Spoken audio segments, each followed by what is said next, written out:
인류 역사상 요즘처럼 시끄러웠던 시대는 없는 듯 싶습니다.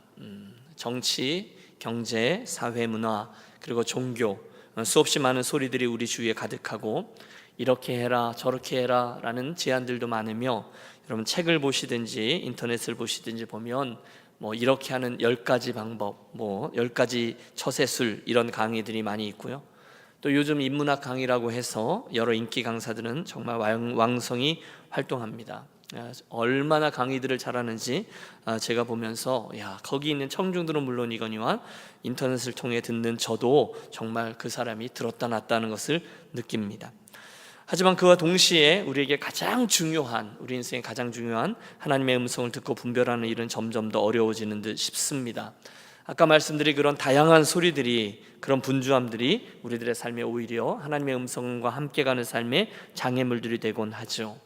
오늘은 그래서 한 방법을 여러분과 함께 묵상하려고 합니다. 하나님의 음성과 함께 5번째 시간인데요, 오래전에 하나님의 사람이었던 다윗이 어떻게 하나님의 음성을 듣고 교제하고 따랐는지를 보면서 샘플로 삼아 오늘 우리들에게 주시는 교훈들을 찾아보도록 하겠습니다.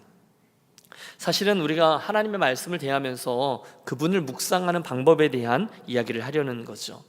저 유명한 시편 1편을 열면 복 있는 사람은 이렇게 시작되죠. 그때 앞에 쭉 설명이 나오고 그 뒤쪽에 나가면 오직 여호와의 율법을 즐거워하여 그의 율법을 주야로 묵상하는도다 라는 말씀이 나옵니다. 한번 해보실까요? 그의 율법을 주야로 묵상하는도다.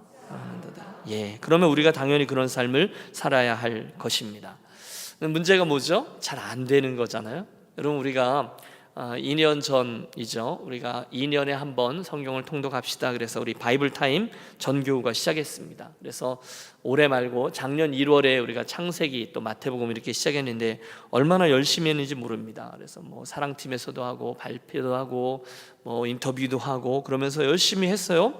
그런데 올 연말로 이제 일독이 맞춰지는데 그 교회 학교에서도 하고 사랑팀에서도 하고 이랬는데, 물론 끝까지 다 하시는 분들이 계시죠. 그런데 중간에 놓치신 분들이, 그러다 보면 그러면서 포기하시는 분들이 많이 생기셨어요. 이해가 되죠. 그래서 창세기, 출애굽기 이런 곳은 그래도 역대기 이런 데는 여러분 읽으시기가 좀 나름 재미도 있고 또 이해도 잘 되지만, 요즘은 좀 어떠세요? 예레미야 인내를 읽었잖아요. 그랬더니 에스겔 굉장히 힘듭니다. 묵상하기가 어렵습니다. 그 얘기가 그 얘기 같지 않아요? 그 환상이 그 환상 같고 그 심판이 그 심판 같습니다. 그래서 쉽지 않아요. 그걸 제가 알아요. 그래서 이걸 우선순위로 하고 해야 되는 걸 아는데 우리 삶의 분주함 때문에 우선순위가 뒤로 밀리는 것들을 저도 또 여러분도 수없이 경험해 왔습니다. 훈련이 잘 안 된 거죠. 또 요즘은 저와 여러분의 삶의 방식이 굉장히 바쁘고 또 그래서 잘 못할 때도 있어요. 그래서 포기합니다. 제가 지난 주일에 저녁에 어느 사랑팀을 갔는데 이제 바이블 타임을 나누든지 아니면 목사님의 설교를 나누든지 이렇게 하라 그랬더니 거의 다 목사님의 설교를 다루더라고요. 어려웠던 거죠. 약간 급조된 듯한 느낌도 있었지만 하여튼 그렇게 하셨습니다. 그런데 성경은 계속 거듭 반복해서 우리들의 영성에 있어서 이 하나님을 묵상하고 하나님의 말씀을 묵상하는 게 얼마나 놀라운 영향력을 미치는지를 거듭 강조합니다. 오늘 우리가 대했던 이 본문의 말씀을 보면 다윗은 어쩌면 가장 경건하고 열정적인 방법으로 묵상을 실천했고, 묵상을 통해서 우리 하나님과 깊이 교제하며 그분의 음성과 함께 걸어가는 삶을 산 대표적인 사람이다, 이렇게 할 수 있겠습니다. 여러분, 대표적인 게 시편들 아니겠어요? 다윗에 의해서 쓰여졌는데 실제로 그 시들은 대부분 저가 하나님과 그분의 말씀을 묵상하면서 쓴 시들입니다. 역사상 그만큼 하나님의 뜻을 사는 사람은 없었으며 하나님의 마음에 합한 사람이라는 별명에 맞도록 그는 늘 하나님의 뜻을 묵상하며 힘쓰며 살았습니다. 오늘 우리가 대한 이 사무엘하 7장이 그런 묵상의 한 예다, 이렇게 보시면 틀림없을 것 같습니다. 여러분, 우리가 다윗이 심지어 아주 힘든 생애를 보낼 때조차 얼마나 하나님과 친구로 걸어가기 위해 애를 썼는지를 지켜보았습니다. 몸부림을 쳤죠. 대적자들이 저를 쫓을 때조차 하나님은 다윗과 함께 하셨고, 또 다윗은 그 하나님의 이끄심과 보호하심을 날마다 구했으며 그분의 뜻을 쫓아 행했습니다. 그리고 드디어 사울의 시대가 끝나고 다윗의 시대가 열렸습니다. 이야, 이제 드디어 나의 시대가 왔구나. 이제 예루살렘으로 올라가면 내가 왕이야. 그런데 그때도 다윗은 그렇지 않죠. 먼저 하나님께 여쭙니다. 예루살렘으로 올라갈까요? 올라가라. 그러면 올라가라 했을 때 그가 올라갑니다. 자, 지금 상황이 모두 바뀐 거예요. 드디어 다 평정됐어요. 인생의 광야의 여정도 바뀌었죠. 남유다의 왕으로 잘 삼겼죠. 7년 후에 북이스라엘 10지파도 와서 자기를 다스려 달라고 했죠. 그리고 나서 드디어 예루살렘에 올라가 행정수도를 삼았죠. 그리고 여호와의 궤, 법궤까지 그 안으로 들여와서 이스라엘의 정말 온전한 중심지로 삼았습니다. 신이 났죠. 살만했을 거예요. 정말 인생의 바로 최고의 전성기를 구가할 그때에 너무너무 놀랍게도 그는 교만하지 않고 하나님의 마음에 합한 일 한 가지를 결정합니다. 나는 백향목 궁에 사는데 하나님의 궤는 아직 성막에 머무는구나. 그렇다면 그분을 위해 성막을 지어줘야 되겠다. 여러분, 제가 다윗 시리즈 설교할 때 다윗이 짓는 집, 하나님이 짓는 집 뭐 이런 제목으로 이 본문 갖고 설교를 했던 기억이 납니다. 처음에는 나단 선자가 와서 컨펌까지 해주잖아요. 이걸 묻고 말고가 어디 있습니까? 하나님 너무 기뻐하실 겁니다. 당장 하시죠. 그런데 그 순간 하나님께서 다윗의 마음은 받으셨지만 그 성전은 내가 아니라 내 다음 사람을 통해서 내가 받겠다라고 말씀하십니다. 얼마든지 서운할 수 있는 대목이죠. 바로 그때 오늘의 본문이 시작됩니다. 다윗이 하나님께 나아가 그분 앞에 앉고 여러분 18절을 본문을 다시 한번 봐주십시오. 하나하나가 의미심장한데요. 다윗 왕이 여호와 앞에 들어가 앉아서 이르되 주 여호와여, 나는 누구이오며 내 집은 무엇이기에 나를 여기까지 이르게 하셨나이까. 이렇게 되어 있습니다. 제일 먼저 여러분, 다윗은 여호와 앞에 들어가 어떻게 했어요? 앉았습니다. 뭐 책상이나 또는 식탁의 의자에 앉을 수 있죠. 그런 게 아니에요. 그분 앞에 부복했겠죠. 무릎을 꿇고 앉았을 겁니다. 그리고 그분에게 말씀을 드리고 그분의 음성을 듣습니다. 이게 묵상이에요. 그분이 했던 이야기들을 다 돌이켜봅니다. 여러분 어떠세요? 묵상이라는 게 많은 분들이 혹시 그 설교자, 목회하는 분들에게 필요한 것이다라고 생각합니다. 그래야 설교를 하잖아요. 그러나 그렇지 않죠. 정신없이 하루하루를 지나가기 쉬운데 믿는 사람은 누구든지 하나님의 음성을 듣고 그분의 음성을 묵상하며 살아야 될 줄로 믿습니다. 5분도 좋고 10분도 좋고 30분도 좋고 1시간도 좋고, 중요한 것은 창조주 하나님 앞에 우리가 홀로 나아가 그분의 뜻을 묻고 나를 거기에 맞추는 일입니다. 그러면 강력한 도움을 얻을 수 있어요. 우리가 시편 119편에 보면, 성경이 가장 긴 장이잖아요. 거기 보면 하나님의 말씀을 묵상할 때 하나님 우리들에게 지혜를 주시고 분별력을 주시고 명철을 주시고 순종을 줍니다. 하나님께서 그런 유익들을 주신다는 거예요. 여호수아 1장 8절에도 그런 말씀이 나오잖아요. 이 율법책을 내 입에서 떠나지 말게 하고 그 가운데 기록한 대로 다 지켜 행하라. 그리하면 내 길이 평탄하게 될 것이나 내가 형통하리라. 여기도 보면 주야로 그것을 묵상하라 이렇게 명령형으로 되어 있어요. 그러면 우리가 예 알겠습니다 하고 묵상하는 삶을 살면 되는 거죠. 그래서 오늘은 저와 여러분이 다 아는 이야기들인 것 같지만 그것들을 한번 잘 정리한다 생각하면 좋겠어요. 이것은 저와 여러분이 하나님의 말씀을 묵상할 때 또는 기도함으로 나아가 묵상할 때 저와 여러분이 잘 사용할 수 있는 방법입니다. 교회일 수도 있고 새벽 예배 때일 수도 있고 여러분 집안에서 아침 나절일 수도 있고 홀로 있는 차 안에 점심시간이실 수도 있습니다. 묵상의 순서죠. 제일 먼저 여러분 하나하나 따라와 주십시오.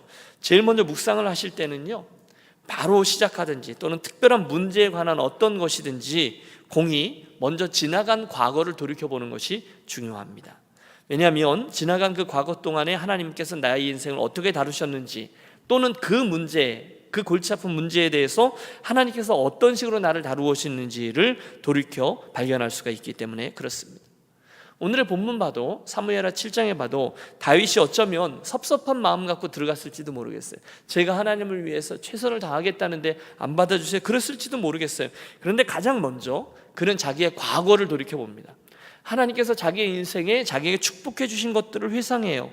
주 여호와여, 나는 누구오며 내 집은 무엇이간데 나를 여기까지 이르게 하셨나이까. 나를 여기까지 이르게 하셨나이까 할 때 저는 확신합니다. 다윗의 머릿속에는 지나간 그의 굴곡 많은 인생의 여정에 하나님이 어떻게 그를 인도해 주셨는지를 쫙 주마등과 같이 스쳐 지나가며 이 고백을 했을 거예요. 내가 누구이간데 하나님 나를 여기까지 이렇게 인도해 주셨어요. 과거입니다.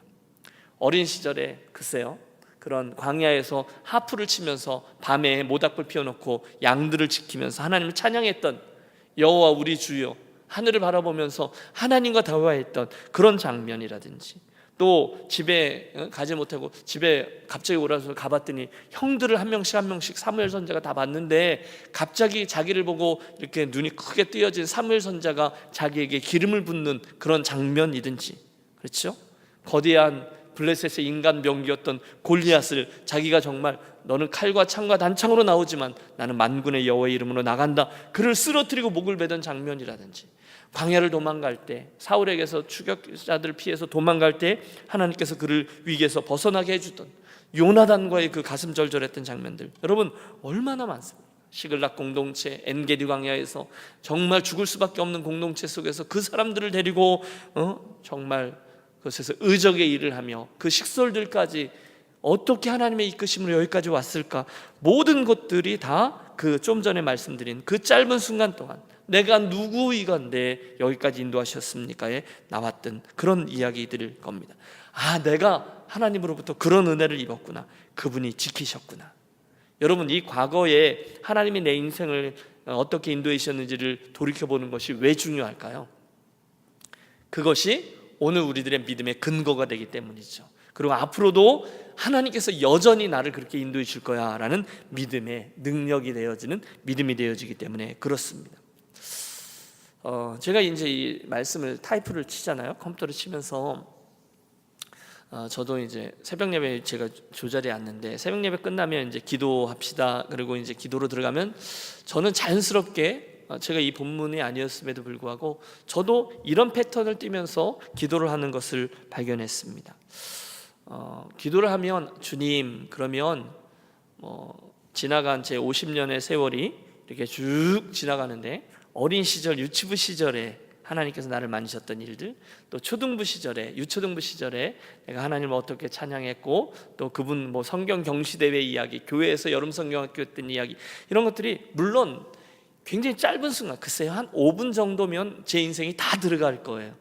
그렇죠? 학창 시절에 내가 어떻게 활동했고, 또 교회에서 얼마나 행복했고, 수련회들 어떻게 했는지, 신학교 어떤 느낌으로 내가 갔는지, 갑자기 왜 짐을 싸들고 강원도를 갔는지, 캐나다로 갔는지, 또 우즈베키스탄에 갔다가 하나님의 이끄심과 또 결정, 그런 도전 때문에 미국의 유학을 결정하고 돌아와서 집 팔고 차 팔고 그래서 내려오고, 그 다음에 달라스 이야기, 그 다음에 켄터키를 빼먹었네. 켄터키, 달라스, 꽤 길어요. 그 다음에 이제 LA까지. 이 모든 여정이요, 주께서 어찌하여입니다. 그런데 한 5분 정도는 그 시간이 휙 지나가면서 이 모든 것들이 다 담겨 있습니다.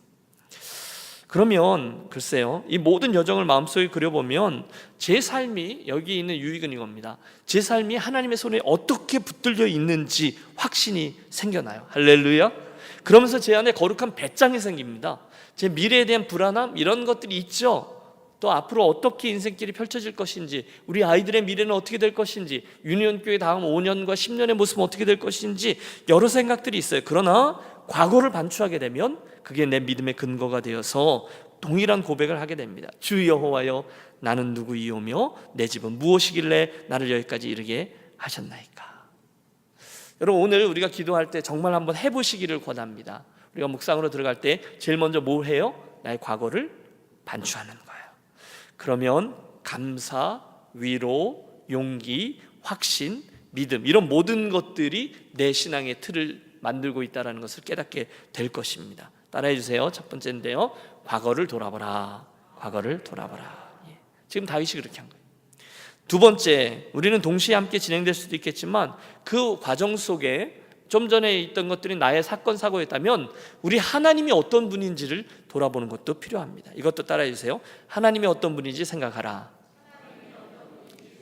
네, 여러분, 과거를 돌아보았던 다윗은 19절에서 이렇게 기도해요.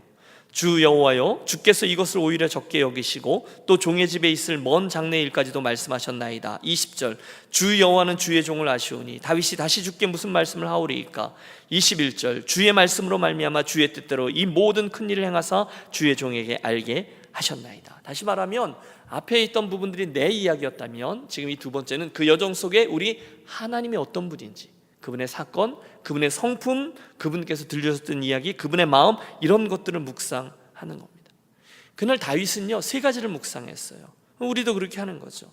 먼저 하나님의 위대하심을 묵상합니다. 야, 우리 하나님이 나를 여기까지 하셨구나.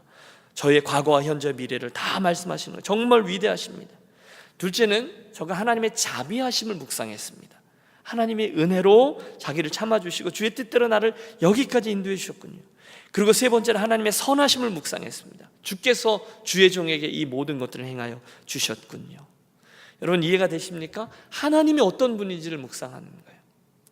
큐티 하실 때에도 처음에는 우리가 큐티 같은 걸 하시면 이제 줄 치면서 마음에 와닿는 것들을 보잖아요. 여기서 야, 이런 거 내가 몰랐던 건데, 야, 이게 이런 사건이구나, 아, 이런 것들을 말씀하셨구나. 처음엔 그럴 수 있어요. 근데 두 번째는 그런 모든 여정 속에서 우리 하나님이 어떤 분인지, 하나님이 어떻게 드러나는지를 캐치하는 거예요.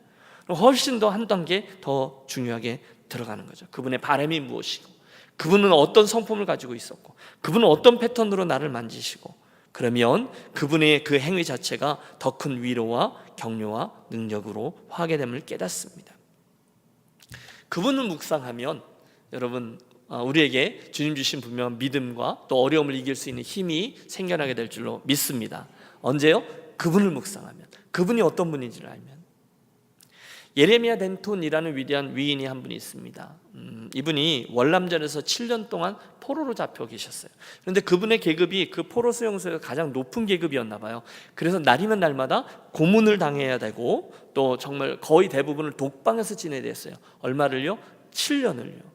그래서 굉장히 많은 사람들이 포로로 있다가 생명을 잃었는데 그는 끝까지 죽지 않고 살아 돌아와 미국에서 주지사로 선출되어 열심히 살 정도로 대단한 인생을 살았습니다. 기자들이 물어요. 당신 어떻게 그렇게 많은 사람들이 죽어가는 포로 수용소에서 끝까지 살아남을 수 있었습니까? 그때 저가 이렇게 대답했답니다. 내가 살아남을 수 있었던 이유는 어려울 때마다, 즉 내 스스로 내 삶을 포기하고 싶을 때마다 하나님의 말씀을 내가 암송하고 있었던 것들을 다시금 되뇌어 암송했기 때문입니다. 정확히 이렇게 말했습니다. 그가 그 속에서 그 잔인한 고문과 무력감 속에서 살아남을 수 있었던 것은 유일하게 그의 마음속에 있었던 하나님의 성경 말씀을 통해서 그 하나님이 어떤 분인지를 묵상했기 때문이라는 거예요. 하나님에 대한 숙고가 우리들 묵상의 두 번째 파트가 되는 거죠. 다윗의 기도가 계속됩니다. 28절 세 번째인데요. 주 여호와여, 오직 주는 하나님이시며 주의 말씀들이 참되시나이다. 주께서 이 좋은 것을 주의 종에게 말씀하셨사오니. 다시 말해서 다윗은 세 번째로 하나님께서 자기에게 주셨던 약속의 말씀들을 기억했습니다. 그분이 무슨 약속을 하셨어요? 오늘 본문을 읽어보면 그분이 옛날에 다윗의 이름과 그의 가족을 영원한 기초 위에 세우겠다라는 것을 약속하셨어요. 그걸 기억하는 거예요. 여러분 이게 굉장히 중요합니다. 하나님의 약속을 기억했기 때문에 다윗이 안 될 때 낙심하지 않았습니다. 또 잘 될 때 오버하지 않았습니다.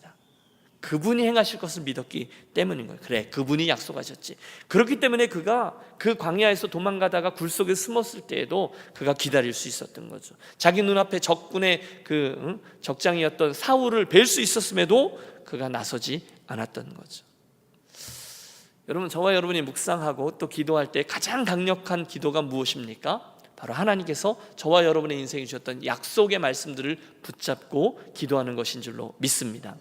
여러분 인생에 굵직굵직한 사건이나 또는 그럴 때 하나님이 가르쳐 주셨던 성경의 원리나 하나님의 말씀들이 있으시잖아요. 있으시죠? 네.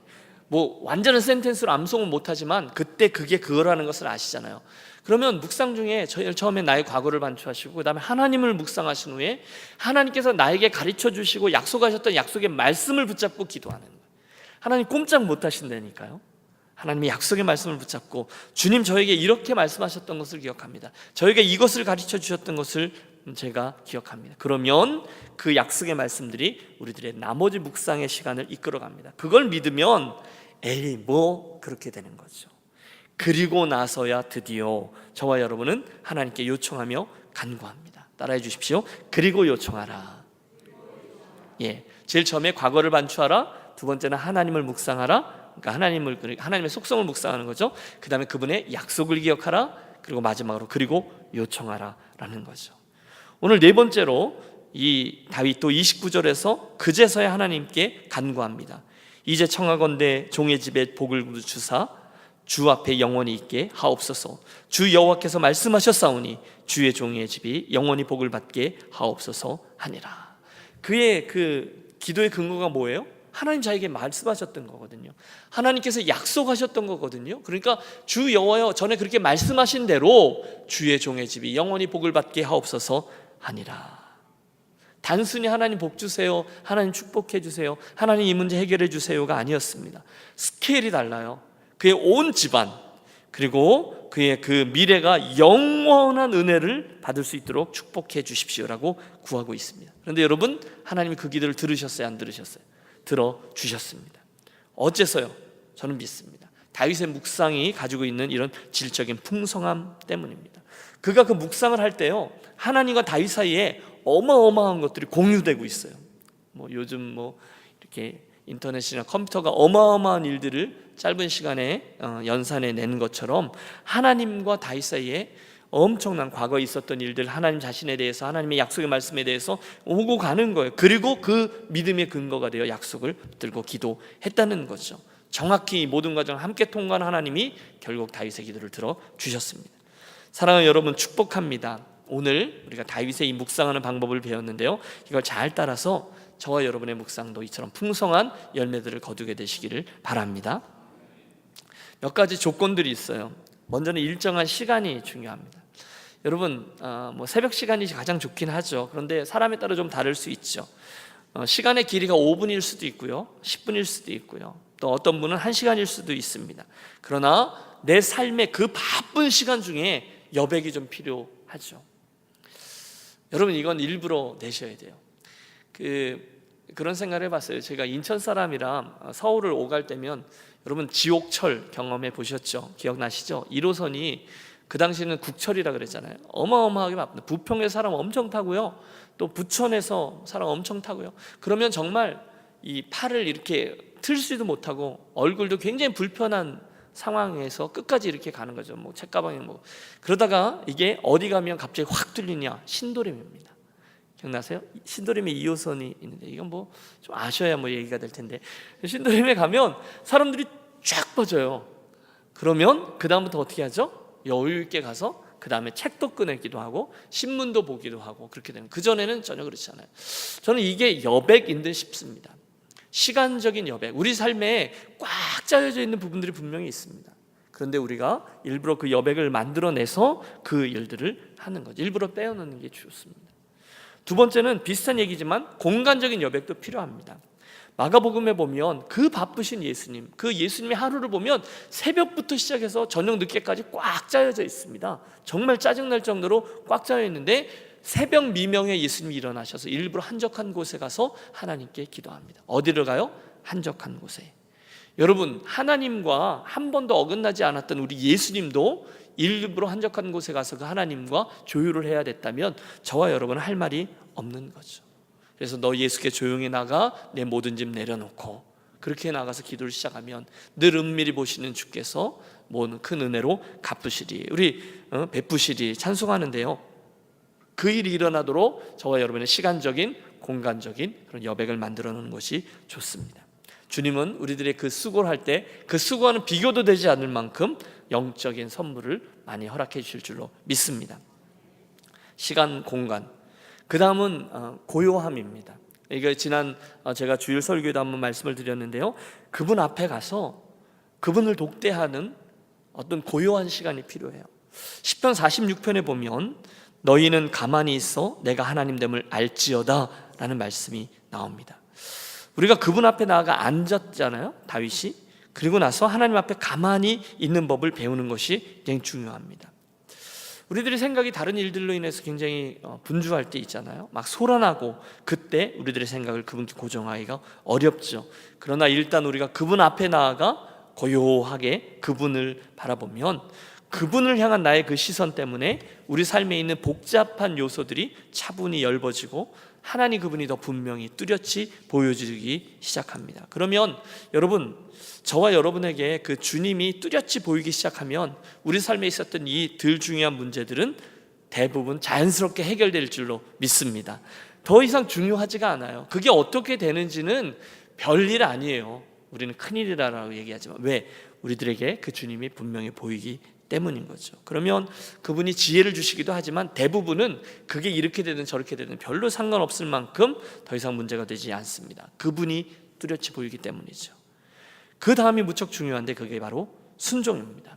교만하고 겸손하고, 이 이야기는 우리가 주일에 오바댜서 나누면서 충분히 다루었기 때문에 약하겠습니다. 하지만 분명한 것은 겸손하기 때문에 자연스럽게 그분에게 순종하면 그분께서 우리들의 음성을 들려주신다는 거죠. 주여 말씀하옵소서, 종이 듣겠나이다. 사무엘의 그 태도가 중요하고요. 그러면 우리는 자연스럽게 순종할 수가 있어요. 여러분, 순종은요 우리 신앙생활의 최고봉입니다. 그리고 순종은요 우리들에게 있는 축복의 열쇠입니다. 믿습니까? 제가 그렇게 말해서 예 아멘 하는 게 아니라 여러분께서 그 순종의 열매와 축복을 받아내고 체험하게 되시기를 축복합니다. 종종 드는 갈등들이 있어요.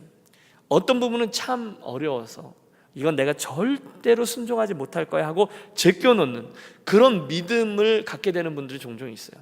그런데 여러분, 순종의 비밀은요, 내가 순종하려고 몸을 이렇게 틀잖아요. 그리고 흉내를 내려고만 하면 절대로 되지 않을 것 같지만 그걸 순종할 수 있는 힘도 하나님께서 주신다는 것이에요.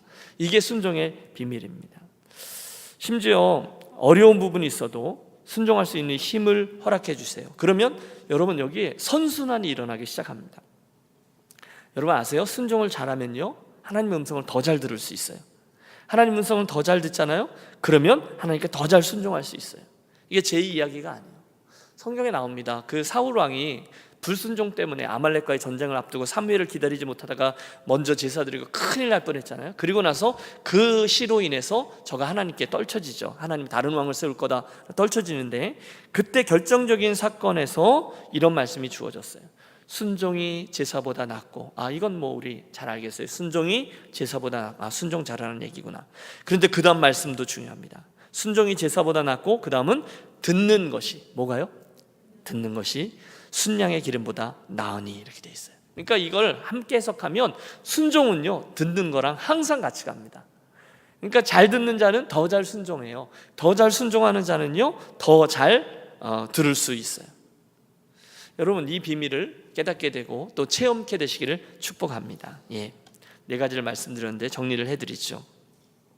오늘 우리는 하나님의 음성을 더 잘 들을 수 있는 한 가지 방법을 배웠습니다.